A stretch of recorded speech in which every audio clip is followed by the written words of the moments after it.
Este trabajo tiene como objeto realizar un breve análisis de la actuación política de Getúlio Vargas durante su primer periodo de gobierno, llamado el varguismo en Brasil. En Brasil, el varguismo es un periodo histórico donde Getúlio Vargas fue la personalidad dominante de la política brasileña durante casi 25 años. Reformista y nacionalista, marcó una ruptura total con la acción de los que le precedieron. Su gobierno tiene ciertas similitudes con el peronismo argentino. El Estado Nuevo es el término con el que se conoció el régimen autoritario implantado en Brasil por Getúlio Vargas, que llegó al poder tras un golpe de Estado el 10 de noviembre de 1937 y se mantuvo en él hasta el 29 de octubre de 1945. Ese mismo día se estableció un gobierno provisional presidido por José Linares hasta el 31 de enero de 1946. El Estado Nuevo se inscribe dentro del periodo de la historia de Brasil conocida como la Era Vargas. Vargas se inspiró en el régimen implantado en Portugal por António de Oliveira Salazar, también denominado Estado Nuevo. Ambos regímenes se caracterizaron por la centralización del poder, el nacionalismo, el anticomunismo y el autoritarismo. El 10 de noviembre de 1937, Vargas dio un golpe de Estado estableciendo el Estado Nuevo mediante un pronunciamiento en la radio. Desde la radio dio a conocer el manifiesto a la nación, afirmando que el objetivo principal del régimen era reajustar los órganos políticos y las necesidades económicas del país. Después de la Constitución brasileña de 1937 y gracias a la censura y la propaganda, Vargas se consolidó en el poder.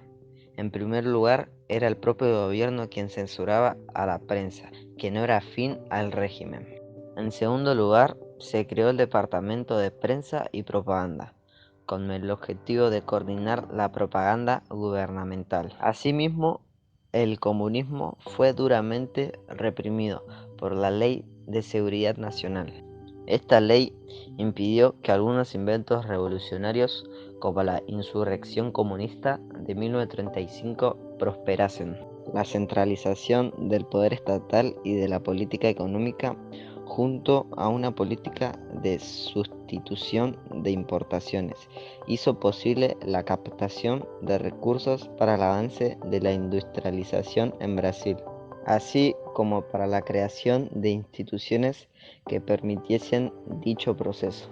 Posteriormente, y pese a existir notables diferencias entre ambos regímenes, el Estado Novo fue considerado como un precursor de la dictadura militar brasileña, que se inició con el golpe de Estado de 1964. Para Brasil, 1930 fue un año crítico en lo político y económico. El primer aspecto fue una guerra civil que se resolvió 3 semanas después de la disputa entre el candidato oficialista y Vargas, que no contaba con el apoyo militar y político.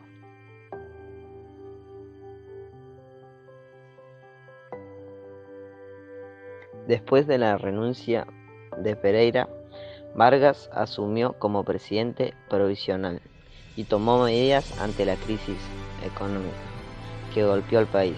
Vargas soportó la oposición del movimiento sindical de izquierda y de la extrema derecha representados por los integralistas brasileños, que reclutaban a sus adherentes entre las clases medias. A finales de la década de los 30, el presidente Getúlio Vargas protagonizó otro golpe de Estado. Disolvió el Congreso Nacional de los Estados Unidos de Brasil y reformó la Constitución. De inmediato adoptó medidas para ganarse a los trabajadores, al mismo tiempo que reprimía a los integralistas.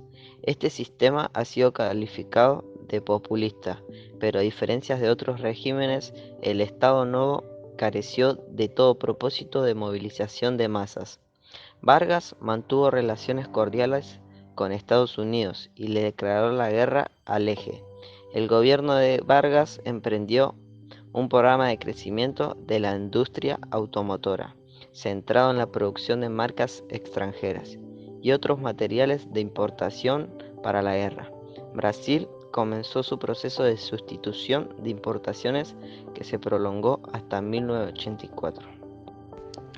En 1945, Vargas fue derrocado por un golpe de Estado encabezado por el Gral Dutra y apoyado por los sectores terratenientes más poderosos. En los siguientes años, el prestigio popular del expresidente se incrementó y ganó las elecciones de 1950. Durante su segundo gobierno, Vargas intentó profundizar las medidas nacionalistas, aunque sin atacar las bases del poder oligárquico y manteniendo el control de la participación política de los sectores populares.